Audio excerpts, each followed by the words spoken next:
दोस्तों, आज के समय में किसी देश की ताकत उसके पास मौजूद डॉलर या उसकी जीडीपी की तुलना में उसके डिफेंस पावर से ज़्यादा जज की जाती है। किसी देश के पास कितनी खतरनाक इंटरकॉन्टिनेंटल बैलिस्टिक मिसाइलें मौजूद है, उसकी वायुसेना में कितने ताकतवर फाइटर जेट मौजूद है, उस देश के पास समुद्र में कितने ताकतवर एयरक्राफ्ट कैरियर मौजूद है और पाताल में उसने कितनी मायावी सबमरीन्स को तैनात कर रखा है। ये सारी चीजें किसी देश की डिफेंस पावर को बयां करती हैं और आपको जानकर गर्व होगा कि भारत आज इन मामलों में इतना आगे निकल चुका है कि जमीन, आसमान और समुद्र से पलक झपकते ही दुश्मनों को राख में तब्दील कर सकता है। लेकिन आज की इस वीडियो में मैं आपको भारत द्वारा समुद्र की गहराइयों और सतह पर तैनात करने के लिए डेवलप किए जा रहे ऐसे तिलिस्मी ताकत की जानकारी देने जा रहा हूं, जिसे जानने के बाद आप भी गर्व से झूम उठोगे, क्योंकि यह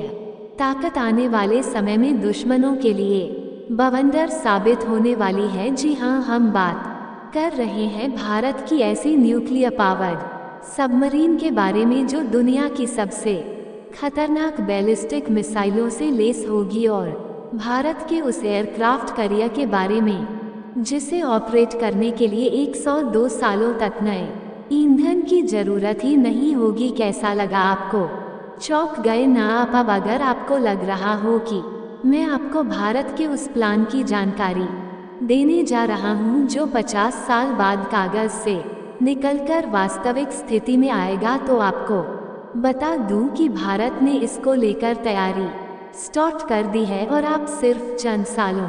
का इंतजार कर लीजिए। भारतीय नौसेना की ताकत ऐसी मायावी बनने जा रही है जिसका मुकाबला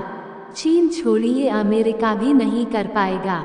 सामने आ रही लेटेस्ट रिपोर्ट के अनुसार डीआरडीओ और भाभा एटॉमिक रिसर्च सेंटर के वैज्ञानिक साथ मिलकर 190 मेगावाट वाले न्यूक्लियर रिएक्टर को डेवलप करने का काम स्टार्ट कर चुके हैं, और इस रिएक्टर का इस्तेमाल करते हुए जिस न्यूक्लियर सबमरीन को डेवलप किया जाएगा वह इतनी ताकतवर होगी कि इसकी मौजूदगी मात्र से ही दुश्मन देशों के होश उड़ जाएंगे। और इसी तकनीक का बड़े स्केल पर इस्तेमाल करते हुए हमारे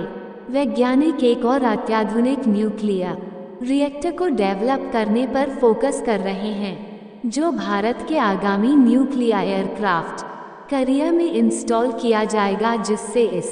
एयरक्राफ्ट कैरियर के पास ऐसी जादुई ताकत आ जाएगी कि इसे दशकों तक समुद्र में बिना रुके ऑपरेट किया जा सकेगा। रक्षा जानकारों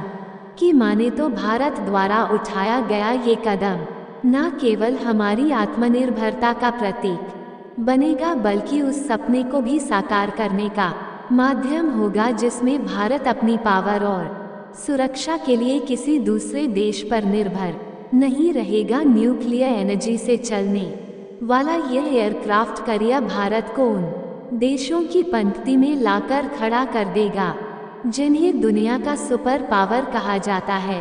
तो चलिए जानते हैं कि भारत द्वारा डेवलप की जा रही यह नई न्यूक्लियर पावर्ड सब मरीन और एयरक्राफ्ट कैरियर भारतीय समुद्री